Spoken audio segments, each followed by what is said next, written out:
parts of the series all back to back, just like that. Well, now the time has come for us to welcome our VFX team, some of the creative, amazing minds that actually poured so much energy into all of that. So as I introduce each of them, I want to make sure that you give them a rousing D23 Expo welcome when they come on up. So please welcome, from WandaVision, VFX Supervisor Tara DeMarco, VFX Supervisor Sarah Eve, and VFX Producer James Alexander. Let's make some noise. Welcome.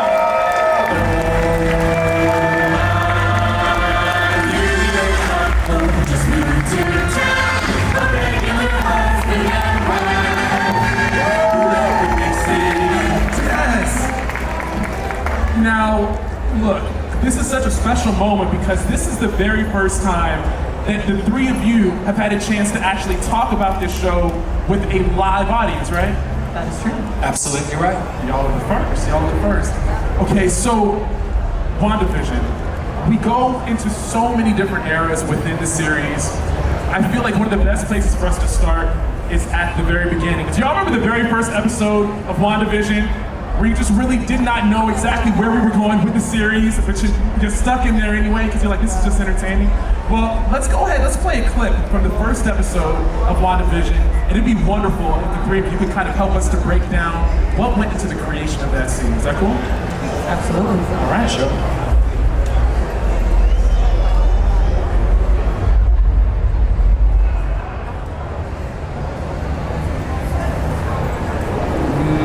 Okay, now make some noise if you've seen this scene before, not in color of course, but in the black and white version. What did we just witness in here? Because I saw the black and white, then color, then the things popped up. What happened? We filmed all of the black and white scenes in color so that we could have control over the amount of black and white we wanted to dial up or down later to make it look more like the 50s. So the art department did all the set decoration with black and white in mind, so that's why the cabinets are blue. They look like a kind of green shade gray, and they wouldn't film too dark. So then we worked with puppeteers to puppeteer some of the actual objects, like that bowl has a man on a stick laying on the floor, spinning the bowl. And that bowl is on a rod, spilling pancake batter everywhere. And then we created a number of CG objects. Sarah, do you want to talk about those? Yeah, we made some CG objects to float across that we're mimicking to look just like the puppeteered objects, just an homage back to the techniques from the 50s. One of the awesome things about WandaVision, the whole show is a love letter to TV and the golden age of TV and all the, the wonderful phases that we go through the 50s, 60s, 70s. From a visual effects point of view, it gave us the opportunity to look at how visual effects were achieved in those eras. So to look back to puppeteering, to make sure that we were paying tribute and recreating period correct effects, but adding modern technology to them. So we had the benefit of CG elements, but we were making sure that we had the aesthetic of those golden age effects. Something else that was super cool about this first episode is we filmed it in front of a live studio audience. So we brought a crowd into our stage. We rehearsed for a week. We had it set up like an old school sitcom. So we would have little animations between and like move all the cameras from set to set.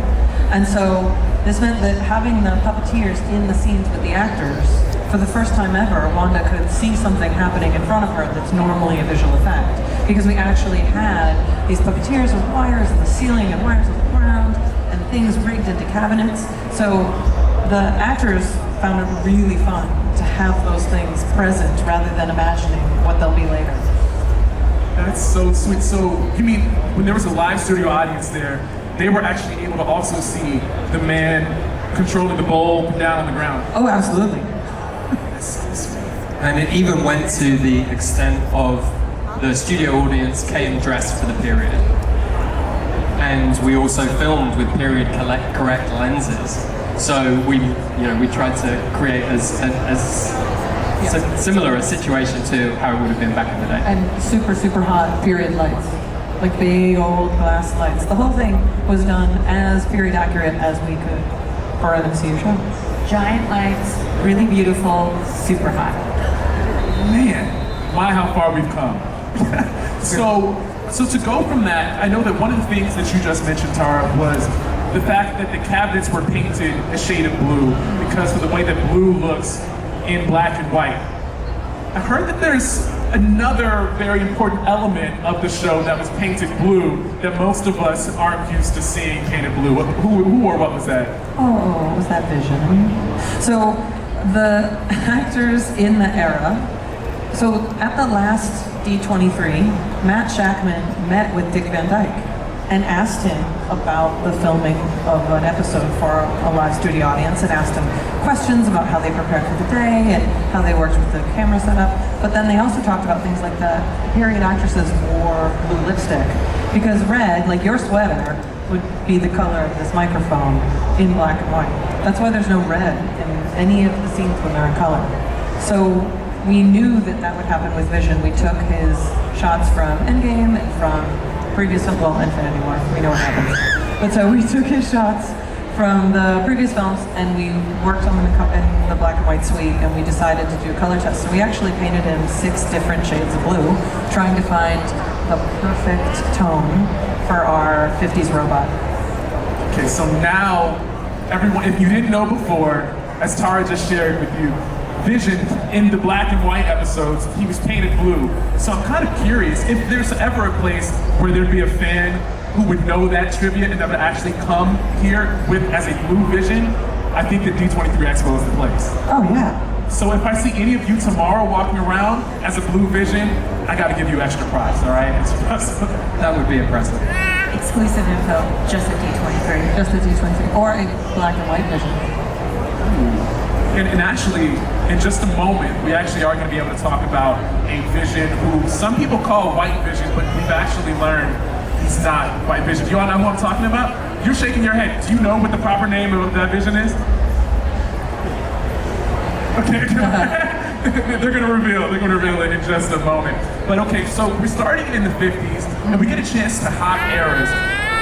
As we jump all throughout these different eras in television, is there one particular episode, one particular era that for you in the VFX department you had the most fun creating?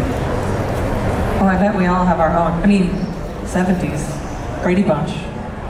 Pretty good. Sarah, what's yours? I was just gonna say 70s also. The Brady Bunch house, we wanted to take photos on the stairs. It meant a lot. I also love the 70s. I love the aesthetic. There's other things I liked as well, but we were so lucky to work with such talented production designers and art departments on the show. You know, the attention to detail that was put into all of the set design and the costumes to make it authentic, to make it believable, to really hit all of the cues that everybody knows so well. You know, that's the tricky thing. These are such beloved shows, really iconic shows from each of these periods. So it was really important to get it right. And the Brady Bunch house, the 70s house, was a replica of that set. So there are all these cues that people may subconsciously know. I grew up overseas, you may notice I have a funny accent. And even though I didn't grow up watching the Brady Bunch, it's still part of the televisual kind of lexicon. It's something that you absorb culturally. So having that replicated, I think that's really something that struck a tone and was important. I also love the 80s and the Halloween episode as well, specifically, was super cool. Okay, Halloween episode. Since you brought it up, we have to talk about this Halloween episode because that's the first time that a lot of us got a chance to actually see Wanda and Vision in some of those classic costumes, their classic garb that we know from the comic books. So can we go into that moment? We absolutely can. I mean, it was wonderful to see those costumes iterated throughout the show, and then to have those moments first thing in the morning before the cameras even roll, where they come out and they're like, this is it today. So you're like, okay, yep, you are in tights. Let's roll. But what ended up being super cute is that if you'll notice Vision's costume in the episode, his little diamond is crooked. That actually got translated to all of the toys because it's meant to be like a costume, like a fan costume.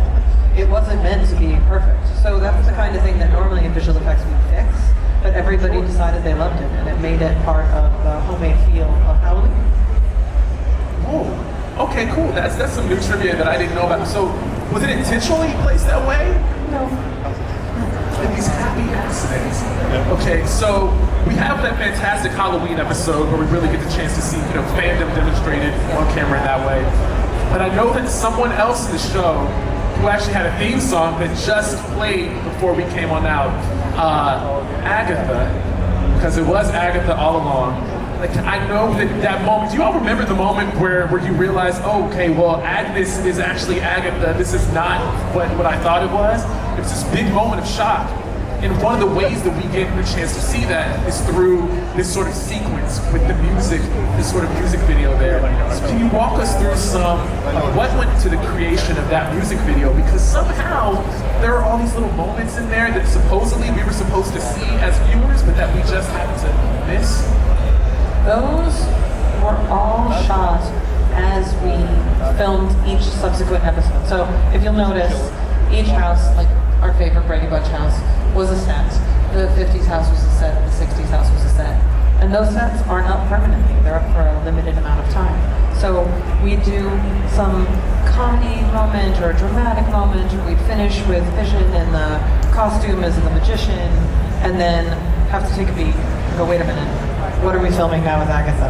Because that was a piece that we had to film across the filming of the whole show so that we could assemble it later.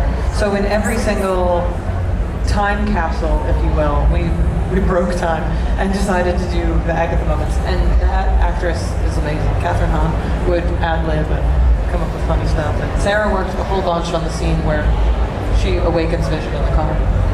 I mean, especially to see how Catherine ad-libs and she adds so much to her performance. So when we're in the Modern Family house and she just gets back into the director's chair and pulls things from there, it was such a delight to see what she was putting together. The Halloween episode where she just kind of acts like she's breaking out of it. She has so much dimension. So, I mean, we're also really excited for the Agatha show that will be coming out. But it was really wonderful to see all the things that she would add after a really dramatic and serious performance to get all these bits that go with her singing. And it's her singing in the song, so that's another really exciting part about it. I didn't know that. Yeah. Oh, okay, actually, so let's make some noise, first off, for Catherine Hahn, for really being a fantastic actor. And then also for the upcoming Agatha series, because that's going to be fly as well, too. Okay, so meanwhile, while Agatha is sort of like wreaking havoc on our heroes in the show, she's also semi-wreaking havoc on the town of Westview. What went into the creation of Westview? Where did you all shoot that? Was that like downtown Burbank or something? Oh, how we wish. That would have been easy. Too easy. Westview is made up, in our mind, Westview is 5 different locations, 3 in Georgia and 2 in the Los Angeles area. And we created the view of Westview in Georgia. That was just an empty field. We paved a road, we built a sign, and then everything beyond that road and that sign is digital. We made it. Did you leave the road and the sign up after you finished rapping? What an excellent question. I feel like we left the road, but we took the sign. I think that's right, yeah. There's a road in Atlanta that just goes into a field and stops. So if you ever driving past and see a weird road, that's where we were. I think art department had put the sign up one night and it was a little early, so they were busy trying to keep it covered when we weren't shooting because everyone was a little curious where Westview was, yeah. But the extra fun fact is that the street that Wanda and Vision live on is on a back lot here in Los Angeles, and Agatha's house was the Bewitched house.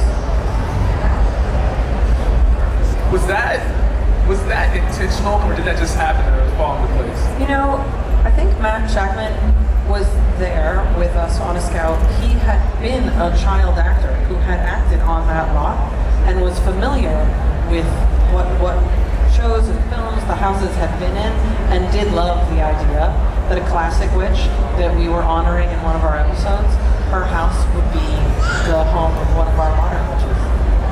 That's so clever. I love these extra bits. What's going on, Jay? Well, I was just going to say, as Tara and Sarah were talking about when we see Monica enter Westview for the first time, and Westview is built behind her. That's a full matte painting and fully created. As we went through each of these locations, we also had to think about the geography and where all the houses sit in relation to each other and how the story plays out and how the characters move around Westview. So when Vision flies away from Agatha in the Halloween episode and we see Westview from above, it all makes sense in terms of geography and where everything sits. Because the last thing we want to do is people sitting at home to be going, hold on a minute, they didn't walk up that right street. And so it's really important. It's something you don't really think about, but important to make sure it doesn't pull people out of the story. And actually, for Matt Jackman, the water tower was key. The water tower is something you could see often. You can see it in the town square, and then you can see it from the sky. And it was designed as a place to ground the audience, so that they would always know that they were looking at the same town, even if it was from different directions, and even if it was built from locations across the country. Okay, I like this idea about grounding, because even though the show is taking place in different eras, even within the living room, aren't there some different elements? You know, the living room changes, certain things stay grounded. Yeah, absolutely. I think the staircase was always a good point. You know, we see Wanda coming down, you know, in the Halloween episode. It's always a central point. When we do the color bloom, when it goes from black and white to color, that also has a nice point to it. So, you know, the sofa ties in, the staircase, the front door, starting from the first episode all the way to the last episode when they say goodbye. Again, the staircase and the whole room is there. So yeah, I mean, our department did such an incredible job designing it. It was really beautiful to see all that come together. So yeah. That production designer was Mark Worthington. He deserves a huge shout out. He did a phenomenal job. Let's show some love to Mark Worthington, y'all. Clap it up for Mark Worthington. And so we teased something about Vision earlier. We teased the fact that some people call the Vision who we see, our Vision battling within the show, they call him White Vision. Can we watch one of the clips? We've got a few clips now, and I believe that the three of you can break down what we're going to see within these clips as they play. But we're also going to find out what the proper name is for this White Vision.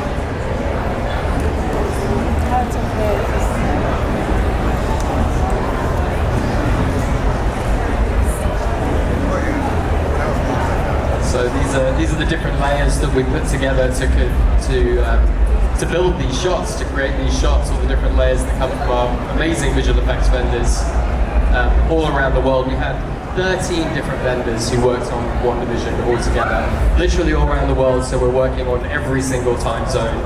When we go to bed at night, there's people working around the world in New Zealand and England and all over the place, which is awesome.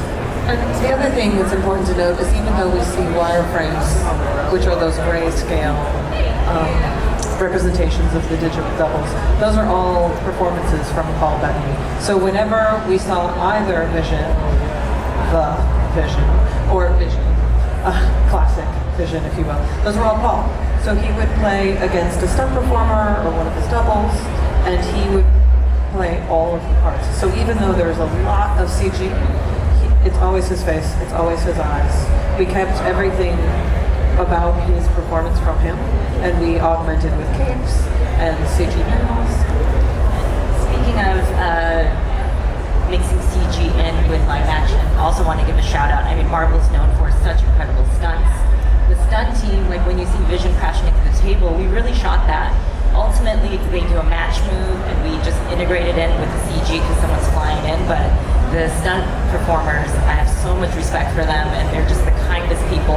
But they smash into all the columns, they smash into the tables, and then, you know, digitally, because you can't beat that type of performance. So it's the best way to get really good looking visual effects is when you have great live action just to base it off of. So that's another part of the puzzle.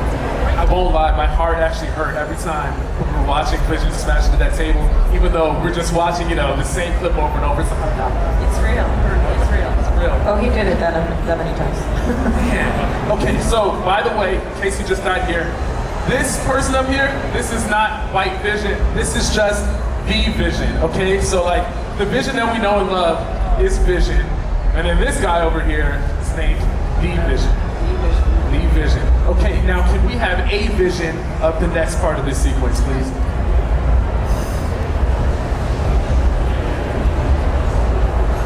I'm gonna be honest, nobody flew through the floor.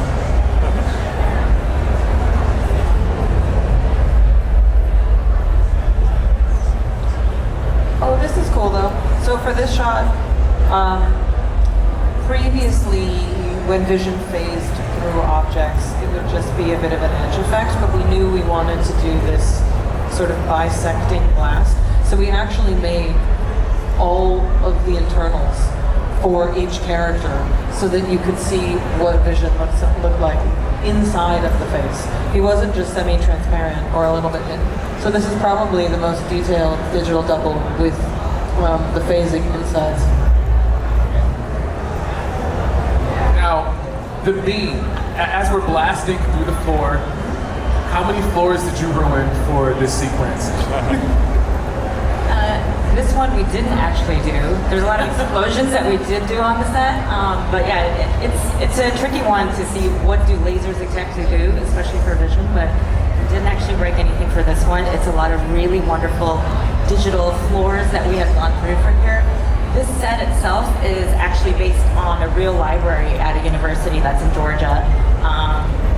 As you can imagine, they frown upon it if we really do this at the library. So they were kind enough to let us go and scan it, get all the info, and then the incredible production designers built a replica. And what was really cool is not only does it look like this, but they built a wedge.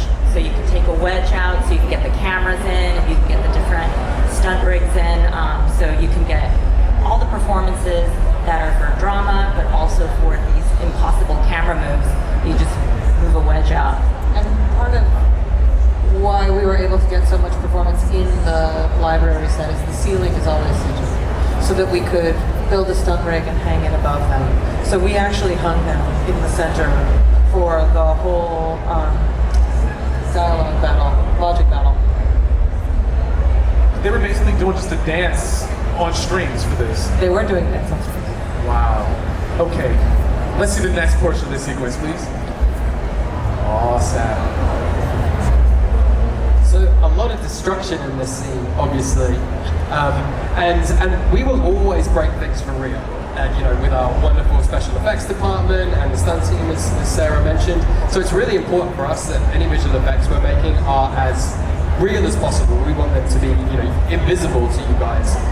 So we'll always film elements within an environment. So it's got the right lighting, and we've got film, so we know exactly what it has to look like. So when we're smashing through all these columns and everything else, it looks as real as it possibly can.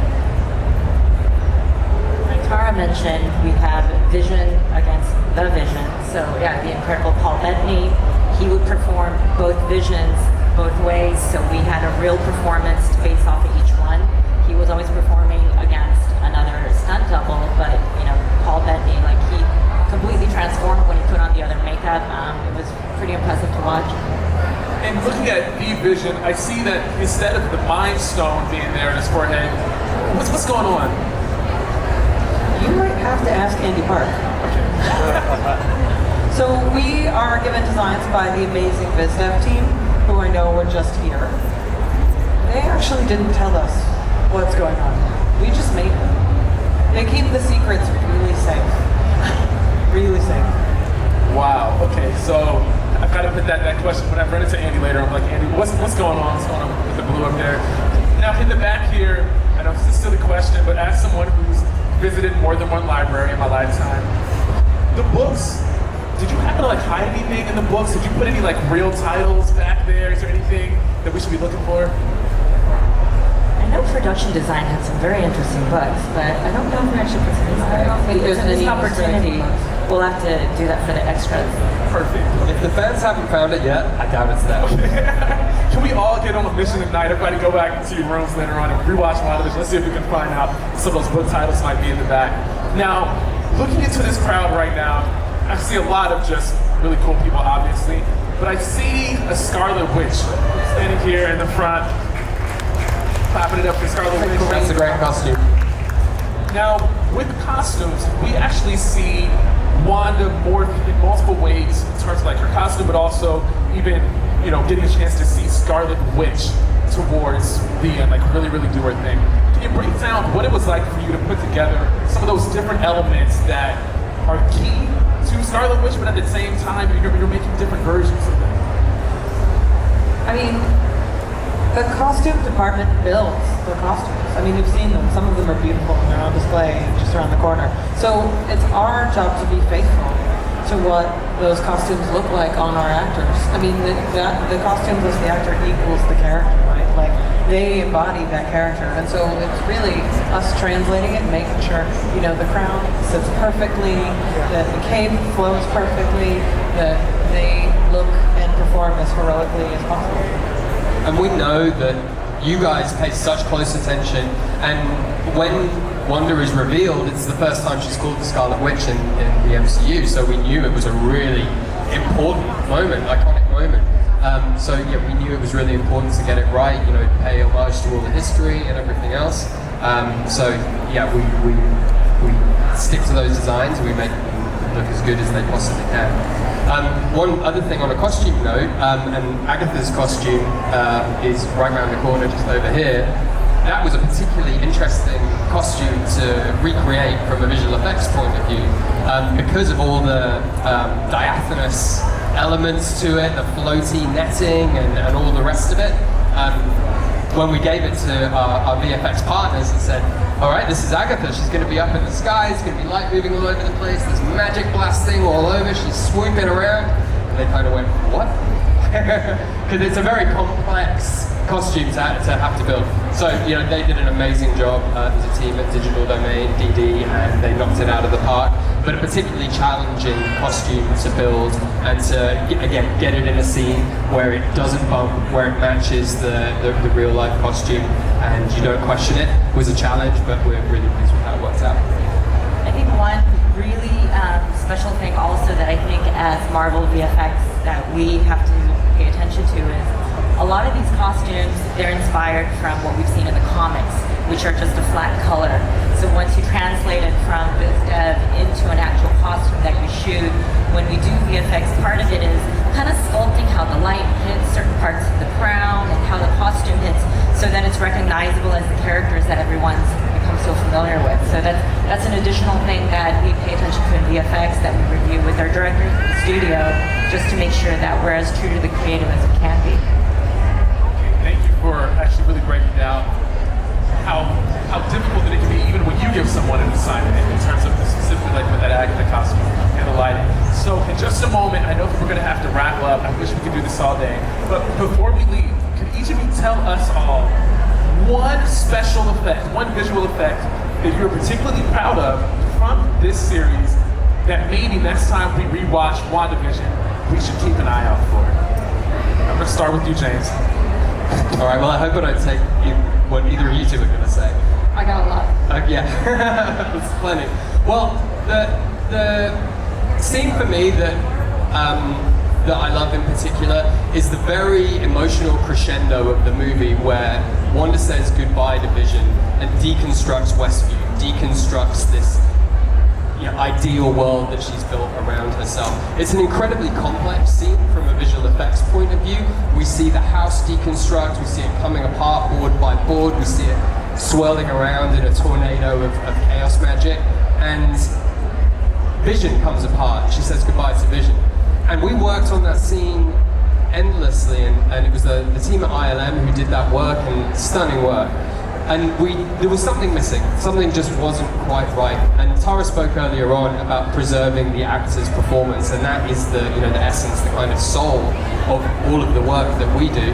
And it ended up being putting more of Paul's eyes into Vision. We had some in there, but we needed to bring it back and just bring back a tiny little bit of life and emotion and passion and the acting and the performance that Paul brought to it, and that was it. We saw it and we went, we got it. That's the emotional moment and that huge payoff that we've been looking for. So just going back again to preserving that actor's performance, and it's really incredible how much of a difference it makes when you put that human element into something that is wholly digital and incredibly impressive from a digital point of view, but it's the human element of it that is the finishing touch and that makes all the difference.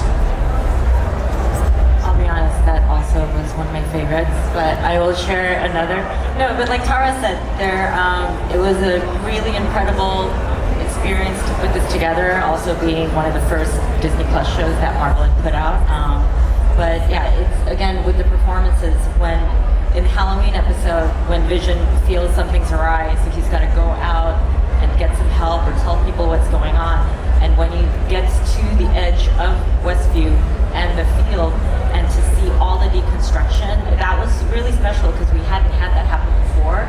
I mean, Vision, he's got a lot of different powers and he's really strong and you've seen him ace through things, but especially when he's reaching out, a big part of it, Paul Bettany's performance, but also Rodeo had done the VFX for that portion, and just to see homage also to the comics with House of M, with like the pieces coming through, it was really exciting to see all that. So I would put that as part of my favorites. Okay, it's a little dark, but my favorite is also a scene where Vision dies.